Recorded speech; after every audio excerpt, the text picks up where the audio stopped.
Sweeping new crypto legislation today that aims to foster innovation, provide regulatory clarity, and protect consumers from bad actors. That there should be some degree of coordination with the CFTC and you about trying to make it so that we have more clarity, let's say, on cryptocurrency. Right now, you have hundreds, if not thousands, of these crypto tokens that have the basic attributes of raising money from the public and having a group of entrepreneurs that you might have on your show saying, come hither, we've got a good idea for you. And that's okay in America if you comply with the laws. And we've got, unfortunately, a lot of projects that are non-compliant. Hey everyone, welcome back to my video. We all know Hoskinson has skin in the crypto game, there's no doubt. Now, in a recent pitch to Congress, Hoskinson made some interesting points about how cryptocurrency should be regulated. In this video, I'm going to cover his remarks on cryptocurrency regulation.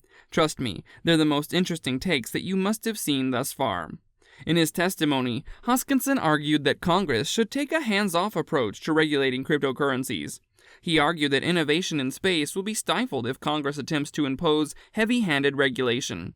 To know more details, stay tuned till last, and if you're new to my channel, don't forget to subscribe. There are thousands upon thousands of coins and tokens, and Scott said the Securities and Exchange Commission and the CFTC both lack the manpower needed to monitor the industry.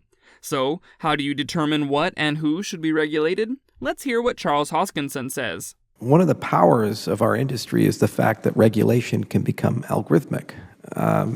So you don't have to think, well, which person's going to sit down and look at this big pile? Think of the IRS and tax returns.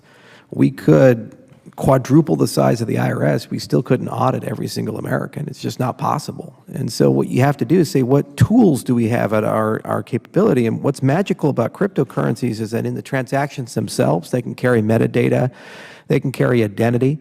Rule makers and policymakers can take a step back and say, well, these are the things that we care about, and we can make sure inside the systems that those things don't settle and clear until those things are present. So it's really more of a conversation of what do you care about, and then what we can do as technologists is create a self-certification system. And then what can happen is when there are anomalies or special cases, which often would be rare, then the CFTC or another regulatory body could look through and say, well, let's investigate that. That's generally how we do law enforcement in the nation. We don't break into everybody's house. We wait until we get a warrant, and you have to have some cause for it. So there needs to be some social infrastructure for that. So self-certification is different than an agency regulating. Well, they're interconnected. So you have SROs, you have market standards, you have principles, and in many cases, financial regulation is mostly done by SROs or private organizations. If you look at, for example, compliance, it's not the SEC or the CFTC going out there doing KYC and AML. It's banks that are doing these types of things. So it's a public-private partnership, and what needs to be done is to establish those boundaries, and then what we can do as innovators is write software to help make that happen. And literally, that's what Chainalysis is doing right now and their competitors. Hoskinson's pitch is that Congress should allow software to regulate the industry. He added that cryptocurrencies can be built in a way that keeps transactions from setting before regulatory checks are made. According to him, since cryptocurrencies can store data and transport data, a lot of this regulatory work may be done automatically, and automating the process through software is an efficient way to regulate. So he believes there's no need for the SEC nor the CFTC to increase manpower. If you liked this video, please give it a thumbs up. Further, Hoskinson compared the ideal framework for cryptocurrency regulation to the way financial self-regulation operates, telling lawmakers that it's not the SEC or the CFTC going out there doing KYC AML, it's banks. Hoskinson argues that the industry should be given the same latitude as private banks when it comes to regulating itself. Hoskinson suggested the sector could develop a self-certification system that would automatically check for compliance up until an irregularity is found, at which time a financial body would look into it. Further illustrating why manpower should not be a concern for crypto regulation, Hoskinson hypothesized that even quadrupling the size of the IRS would not be enough to audit every American, demonstrating further why personnel should not be an issue for crypto regulation. I'm a big believer that you have to understand what private industry has been doing over the last century or so. If you look at Google, you look at Facebook, you look at these companies, they're more than companies. They don't just go and make sprockets and cars or something and they compete in a fair market. They're ending up getting a lot of control and power over foundational resources. So if we look at the prior centuries, like Standard Oil, it got control over the energy industry. And then we said, boy, that's probably not a good idea. We should do something about it. Now when we look at Google, Facebook, these other companies, they've gained so much control over information, thought, speech, and other foundational resources, hosting. They actually can define an entire marketplace and decide who gets to compete and who doesn't. It's relevant to cryptocurrencies in the blockchain industry because at the end of the day, it's the liberation of those resources. That's what we're really doing here. To separate the wheat from the chaff, we're talking about a resource-based economy. And the point of decentralization is saying that maybe nobody should be in control of our freedom of expression or commerce or association. So that requires a fundamentally different way of interfacing with those marketplaces, different way of handling identity and compliance. I'm deeply concerned by social credit, deeply concerned by some of the proposals for CBDCs, because you can have transactional discrimination against any ethnic group you want or any political philosophy you want.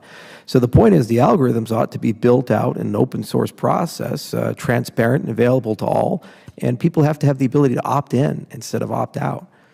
So the power of our industry is we didn't have a government agency or some central actor say, oh, here's cryptocurrencies. It was the tireless work of millions of people, many of which never met each other, around the world coming together voluntarily and building a new economy worth trillions of dollars. That's the way we ought to think about it, not how do we create some government agency or how do we create some central bank or central algorithm that'll control everything. And then you ask yourself about the outcomes you desire. So it's clear that there's been some problems over the last 13 years and we're working our way through that. But at the same time, we have created value for millions of people and we shouldn't lose that sight. He explains that the power of our industry is that we didn't have a government agency or some central actor to tell us what to do and how to do it. We just kind of came up with it and then said, hey, this could work. And it did. Cryptocurrency is decentralized. There's no one person or organization that controls it. It is now a trillion-dollar industry. This new economy of cryptocurrencies and the broader blockchain industry have grown over the past decade with the help of millions of uncommercialized, tireless working volunteer developers. He agrees that the last 13 years have seen some challenges, but despite all the challenges, we've kept moving forward. Hoskinson is also concerned about the social credit, things proposed by the CBDC. This is because he fears it could lead to a transactional discrimination, which would be unfair to any ethnic group, political philosophies. The question of how to compete economically without threatening the privacy rights of the American people is a delicate one. I mean, it can have dangerous consequences if not handled correctly. Should crypto exchanges be self-regulated, or should cryptocurrencies be regulated by government bodies? What do you think? Let me know in the comments section below. Subscribe to my channel to stay up to date on the latest in financial and crypto news. Also, don't forget to give a big thumbs up to this video. Really appreciated. I'll see you guys in my next video. Adios.